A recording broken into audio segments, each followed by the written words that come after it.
नमस्कार, मैं सलोनी नांदे और आप देख रहे हैं केसरी उजाला न्यूज। शरद पवार की राष्ट्रवादी कांग्रेस पार्टी के वरिष्ठ नेता अनिल देशमुख ने आने वाले विधानसभा चुनावों के लिए नए विधायकों के बारे में कहा कि उन्हें बड़ी संख्या में विधायक और इच्छुक उम्मीदवार मिले हैं। उन्होंने कहा कि वे जांच करेंगे और सही निर्णय लेंगे। उन्होंने ये भी कहा कि क्लीन चिट में सुधीर मुनगंटीवार द्वारा उठाई गई आपत्ति महत्वपूर्ण है। उन्होंने और भी क्या कहा, आइए जानते हैं। असं आहे की राष्ट्रवादी काँग्रेस पक्ष आमचा जो शरद पवार साहेब पक्ष आहे त्याच्याकडे मोठ्या प्रमाणात जे आमदार आहेत किंवा बाकी जे उमेदवार इच्छुक आहेत ते मोठ्या प्रमाणात त्यांची रीग लागली आहे। मोठ्या प्रमाणात अनेक चांगले उमेदवार इच्छुक आहेत, अनेक नवीन उमेदवार सुद्धा इच्छुक आहेत। त्याच्यामुळे सर्वांची चाचपणी करून पक्ष योग्य तो निर्णय घेईल।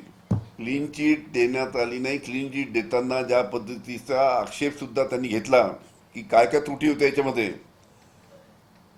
तर ते सुद्धा महत्त्वाचं आहे की ही संपूर्ण योजना राबवत असताना त्या योजनेमध्ये इतकी मोठी योजना राबवली, इतक्या मोठ्या प्रमाणात शासनाचा पैसा त्यामध्ये खर्च करण्यात आला, पण ही योजना राबवताना त्याच्यामध्ये काय काय त्रुटी होत्या, काय काय चुका झाल्यात आणि काय काय ढोबळ चुका झाल्यात ते सुद्धा त्या अहवालामध्ये तिथे आलेलं आहे।